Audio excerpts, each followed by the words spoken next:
Good evening दोस्तों, कैसे हैं आप सब लोग। चलो हम बात करते हैं आज को मैच के लेके। वैसे कुछ खास बात करने लायक तो कुछ है नहीं। भारत को बड़ी करारी शिकस्त मिली है ऑस्ट्रेलिया के से। 10 विकेट से ऑस्ट्रेलिया ने भारत को हराया है। वैसे इस मैच में बहुत सारी चीज़ें नोटिस करने लायक हैं। वही कह सकते हैं, जब हारते हैं तो हम चीज़ों को नोटिस करते हैं, जीतने पर सब चीज़ें छुप जाती हैं। तो सबसे पहले हम बात करते हैं कप्तान की। रोहित शर्मा लगातार फ्लॉप हो रहे हैं। न्यूजीलैंड सीरीज़ में भी कुछ खास प्रदर्शन नहीं रहा था उनका। तीनों मैचों में उनका कुछ खास प्रदर्शन नहीं रहा। वही 10-20 इसी के अराउंड वो आउट होते रहे। अभी पहले मैच ऑस्ट्रेलिया सीरीज़ में भले पहले मैच में उपलब्ध नहीं थे, दूसरे मैच में जब भी उपलब्ध थे तो पहले पारी में भी दूसरे पारी में भी कुछ खास रन नहीं बना पाए। तो हम वही अब बात करते क्या, उनको अब जल्दी से अपने ध्यान देना पड़ेगा, एवल्यूशन करना पड़ेगा इस चीज़ को लेकर कि ऐसा क्यों हो रहा है। जाहिर सी बात है, बड़े कप्तान हैं, बहुत सारे मैच इंडिया को जिताया है, तो इतनी जल्दी। लेकिन ये यहाँ की सवाल उठ रहे हैं अब उनके कप्तानी को लेके, खासकर उनकी कप्तानी को लेके, और खास सबसे ज़्यादा उनके बल्लेबाजी को लेकर सवाल उठ रहे हैं। और सेम चीज़ विराट कोहली पे भी लागू होता है। विराट कोहली भी न्यूजीलैंड सीरीज़ पे फ्लॉप रहे थे। ऑस्ट्रेलिया सीरीज़ में भले ही एक शतक जरूर आया, लेकिन वो लगभग सभी बल्लेबाजों ने रन बनाया था, फिर उनके से भी आया था। लेकिन फिर अभी दूसरे मैच में पहले पारी में भी फ्लॉप हो गए, दूसरे पारी में भी फ्लॉप हो गए, और लगातार उनका ये फ्लॉप चलता आ रहा है। अब ये नहीं कह सकते कि हाँ वो भी एक बड़े खिलाड़ी है, बट उनको भी अब एवोल्यूशन करना पड़ेगा। जाहिर सी बात है, कतार में बहुत सारे खिलाड़ी हैं जो इंतज़ार कर रहे हैं कि उनको मौका मिलेगा खेलने को। तो अब मैं ये बात नहीं कह रहा कि उनको रिटायर हो जाना चाहिए या कुछ ऐसा, लेकिन अभी सवाल उठ रहे हैं तो उनको इस चीज़ पे ध्यान देना पड़ेगा। अब हम रोहित शर्मा की बात करते हैं, तो रोहित शर्मा ने इस पारी में सिर्फ 3 रन बनाया, सिर्फ 3 रन। अब हम पहली पारी की बात करते हैं, पहली पारी में सिर्फ 3 रन बनाया रोहित शर्मा ने 23 गेंदों में, और विराट कोहली ने सिर्फ 7 रन। और हम बात करते हैं दूसरे पारी में,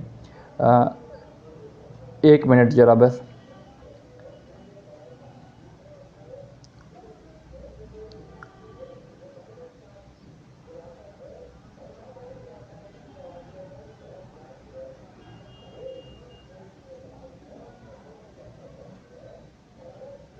हाँ, दूसरे पारी में रोहित शर्मा के बल्ले से सिर्फ 6 रन आया था, और विराट कोहली के बल्ले से भी 11 रन।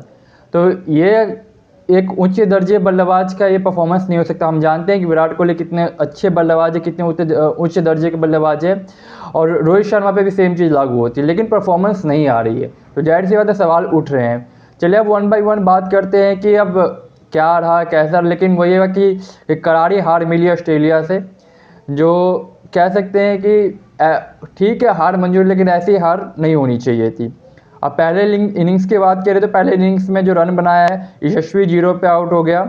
राहुल ने 37 रन बनाया, शुभमन गिल ने 31, पंत ने 21 रन बनाया, कोहली ने बता दिया था आपको 7 रन बनाया, रोहित शर्मा ने 3, नीतीश रेड्डी 42, और दूसरे इनिंग में भी 42 रन बनाया। नीतीश रेड्डी अच्छा परफॉर्मेंस कर रहा है, वह हर मैच में कर रहा है। मतलब पहली पारी में दूसरी पारी में सिर्फ उसी के बल्ले से ऐसा लग रहा है कि रन आ रहा है, उसी के बल्ले पे बॉल लग रही है, बाकी किसी के बल्ले पे बॉल लग ही नहीं रही है। अश्विन ने 22, हर्षित राणा 0, बुमराह 0 और सिराज 0। अब हम दूसरे पारी की बात कर लेते हैं। तो भारत के दूसरे पारी में जो रन बनाया है, यशस्वी ने 24 रन भले ही बनाया, लेकिन पारी को बड़ा नहीं कर पाए। राहुल 7, शुभमन गिल 28, शुभमन गिल ने भी पारी को बड़ा नहीं किया, 28 रन पे आउट हो गया। कोहली 11, पंत 28, पंत कह सकते हैं कि उसके बल्ले से भी अब एक आध बड़े पारी की उम्मीद है, जो कि आ नहीं रही है। पंत करेगा अच्छा, क्योंकि वो किया है, उसने हिस्ट्री में अच्छा काम किया है। नीतीश रेड्डी ने अगेन 42 रन बनाया, कप्तान रोहित शर्मा ने 6 रन। अश्विन 7, हर्षित राणा 0, बुमराह 2 और सिराज 7। अब बात ये कहते हैं कि मैं देख पा रहा हूँ कि कितने रिपोर्ट्स पढ़ रहा हूँ और इंटरव्यू देख रहा हूँ, वो लोग कह रहे हैं कि गेंदबाजों ने अच्छा काम नहीं किया। गेंदबाज तो अच्छा काम करके दे ही रहे हैं, आपको विकेट लेके दे ही रहे हैं, बट बल्लेबाज क्या कर, बल्लेबाज कम से कम 250-300 रन भी नहीं बनाएंगे। अब सिर्फ 70 पे 180 पे ऑल आउट हो जा रहे हैं। तो अब हम गेंदबाजी की बात करते हैं, भारत की गेंदबाजी की। तो पहले इनिंग में सबसे ज़्यादा विकेट लिया था बुमराह ने 4, उसके बाद सिराज ने भी 4 लिया, और नीतीश रेड्डी और अश्विन को 1-1 विकेट मिला। और दूसरे इनिंग में ऑस्ट्रेलिया को एक विकेट गिरा ही नहीं। और हम ऑस्ट्रेलिया की अगर बैटिंग की बात करें तो ऑस्ट्रेलिया में सबसे ऑस्ट्रेलिया की जो पहले इनिंग्स में बताते हैं, ख्वाजा ने 13 रन बनाए, मैक्सवेनी ने 39, लाबुशांगे 64, हेड 140। ये इनकी सबसे बड़ी पारी थी। एक ऐसी पारी आनी चाहिए थी भारत के लिए, जो भारत में ऐसा कोई पारी आई नहीं। Mitchell Marsh 9, Alex Carey 15, Cummins 12, Mitchell Starc 18 और लियोन 4 और बोलेंड 0। पहले पारी में उन्होंने इतना रन बना, लेकिन दूसरे पारी में उनको इतना रन बना, दूसरे पारी में उनको ज़्यादा रन की बोझ मिला ही नहीं। पहली पारी में उन्होंने इतना अच्छा खासा बना लिया था। दूसरे पारी में बस उनको 19 रन बनाने थे, जो नाथन मैक्सवेनी ने 10 रन बनाया और उस्मान ख्वाजा ने 9 रन बनाया, जिससे वो लोग जीत गए।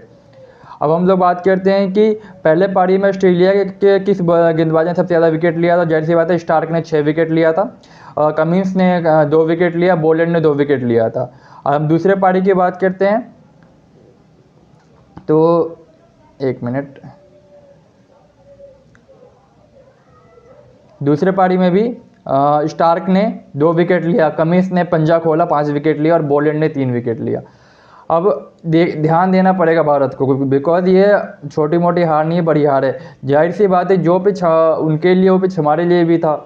बॉलर्स अपना काम कर रहे हैं, बैट्समैन को जिम्मेदारी समझनी पड़ेगी। अब अगला मैच है 14 तारीख को, तो एक अच्छा परफॉर्मेंस करके दिखाना पड़ेगा और कप्तान को एवल्यूशन करना पड़ेगा। और लगातार उनकी परफॉर्मेंस नहीं आ रही है, रोहित शर्मा को देखना पड़ेगा इस सब चीज़ को लेके, क्योंकि अब वो T20 भी नहीं खेलते, बस वनडे और टेस्ट खेलते हैं। तो इस सब चीज़ को देखना पड़ेगा। और अभी से उनकी रिटायरमेंट की बात करें तो वो ठीक नहीं होगा, लेकिन जाहिर सी बात है, अगर परफॉर्मेंस लगातार नहीं आएगी तो लोग उनकी रिटायरमेंट को लेके सवाल उठाएंगे, बात करेंगे। और सेम चीज़ विराट कोहली पे भी लागू होती है। तो उम्मीद करते हैं कि ये सब चीज़ें सुनने को ना मिले, दोनों के बल्ले से रन आए, ताकि भारत और मैच जीते। और हम चाहते हैं कि इन दोनों को और आगे खेलते देखना चाहते हैं, बट यही है कि इनकी बल्ले से परफॉर्मेंस भी आनी चाहिए। चलिए फिर, ये रहा आज का इस मैच का कुछ लेखा जोखा। उम्मीद करते हैं कि जो अगला मैच होगा भारत वो मैच जीतेगा। और अभी मुश्किल हो गया वर्ल्ड टेस्ट चैंपियनशिप का फाइनल, बिकॉज ये मैच हार चुके हैं। अब अगले तीनों मैच एनी हाउ जीतना पड़ेगा भारत को, जो ऑस्ट्रेलिया से है। उसके बाद भी कुछ पॉइंट्स देखना पड़ेगा, आगे पीछे किसका होता है। उसके बाद ही पता लगेगा कि भारत फाइनल में पहुंचेगा या नहीं पहुंचेगा। चलिए फिर, बाय, रैप अप करते हैं, अगले वीडियो में मिलते हैं।